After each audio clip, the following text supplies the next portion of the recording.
Dear students, आज मैं आपको कैश मैनेजमेंट मॉडल्स के बारे में पढ़ा रही हूँ कि नगद प्रबंधन के मॉडल क्या हैं, कि नगद कैसे कितना रखा जाना चाहिए और कब निवेश किया जाना चाहिए। नगद प्रबंधन को अपने दैनिक खर्चों को पूरा करने के लिए संगठन द्वारा नकदी की आवश्यकता निर्धारित करने के लिए एक व्यवहारिक दृष्टिकोण और एक मजबूत आधार की आवश्यकता होती है। इस उद्देश्य के लिए कुछ मॉडल विभिन्न मापदंडों पर पैसे के स्तर को निर्धारित करने के लिए डिज़ाइन किए गए थे। दो सबसे महत्वपूर्ण मॉडल हैं। एक तो बॉमेल ईओक्यू मॉडल है और दूसरा है मिलर और मॉडल। तो ये दो मॉडल हैं जो कैश मैनेजमेंट को या नगद प्रबंधन को निर्धारित करते हैं। तो बॉमेल का मॉडल क्या कहलाता है कि हम किसी भी फर्म में जब अपनी इन्वेंट्री को खरीदते हैं तो इन्वेंट्री खरीदने के लिए सबसे ज़्यादा ज़रूरी होता है नगद, क्योंकि नगद का प्रबंधन इस तरीके से किया जाए कि हमारा कैश बेकार नहीं पड़ा रहे और ना ही हमें ऐसी स्थिति उत्पन्न हो जबकि हमारे पास इन्वेंट्री नहीं हो और प्रोडक्शन बंद हो जाए। इसके लिए विलियम जे बॉमल ने एक मॉडल दिया, the transaction demand for cash and inventory theoretic approach, विकसित किया, जो आमतौर पर इन्वेंट्री प्रबंधन में उपयोग किया जाता है, लेकिन इसका आवेदन इष्टतम नकदी संतुलन को निर्धारित करने में भी होता है। बॉमेल ने इन्वेंट्री प्रबंधन और नकदी प्रबंधन के बीच समानताएं पाई, जैसा कि इन्वेंट्री प्रबंधन में आर्थिक आदेश मात्रा इकोनॉमिक ऑर्डर क्वांटिटी ईओक्यू में लागत और ऑर्डर करने की लागत के बीच व्यापार शामिल होता है। इष्टतम नकदी शेष राशि नगद या लेन देन की लागत यानी नगद में विपणन योग्य प्रतिभूतियों में परिवर्तित करने की लागत के बीच का व्यापार है। इष्टतम नकदी संतुलन एक बिंदु पर पहुंच जाता है जहां कुल लागत न्यूनतम होती है और नीचे दिया गया आंकड़ा इष्टतम नकदी संतुलन दिखाता है।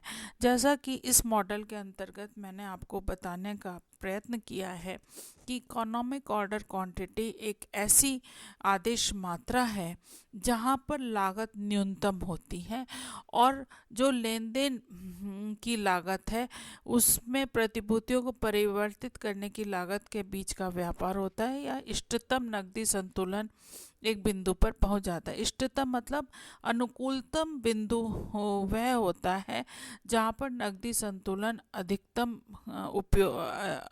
अनुकूल होता है और यहाँ पर लागत न्यूनतम होती है, तभी किसी भी फर्म को या किसी भी व्यवसाय को लाभ प्राप्त होता है। इस डायग्राम में दिखाया गया है कि जो टोटल कॉस्ट है वो जहाँ पर न्यूनतम होती है वही ऑप्टिमम बैलेंस की स्थिति होती है या ऑप्टिमम कैश बैलेंस की स्थिति होती है, जहाँ पर अपॉर्चुनिटी होल्डिंग कॉस्ट का मतलब ये है कि आप यदि किसी भी कच्चे माल को खरीद करके अपने पास रख रहे हैं, यदि आप नहीं रखते तो क्या लागत होती, आप बार बार खरीदते तो क्या लागत होती, और यदि आपने खरीद के रख लिया तो क्या लागत है। उन दोनों में जो न्यूनतम लागत होगी वही ऑप्टिमम कैश बैलेंस की स्थिति होगी। बोमल मॉडल को निम्न मान्यताओं के आधार पर समझा जा सकता है। The cash needs of the firm are known with certainty. जब कैश की आवश्यकता होती है किसी भी फर्म को, वह सही स्थिति में सर्टेन होना चाहिए। द कैश डिस्पर्समेंट का मतलब uses of the firm occurs uniformly over a period of time, मतलब एक निश्चित समय में वो समान रहनी चाहिए जो कैश का डिस्पर्समेंट है या कैश का यूज़ है, तभी सर्टेनिटी रहेगी।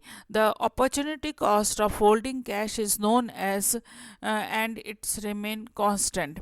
द होल्डिंग कैश कैपेसिटी है अपॉर्चुनिटी कॉस्ट की, अवसर लागत की, वह भी स्थिर होनी चाहिए, उसमें भी कोई परिवर्तन नहीं होना चाहिए। The transaction cost of converting securities into cash is known, the remain constant.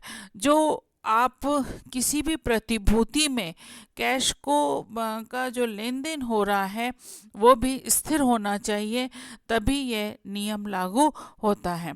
बोमेल ने इसके लिए एक फॉर्मूला दिया था, C is equal to 2a into F upon O, under root में 2a इंटू एफ अपॉन ओ।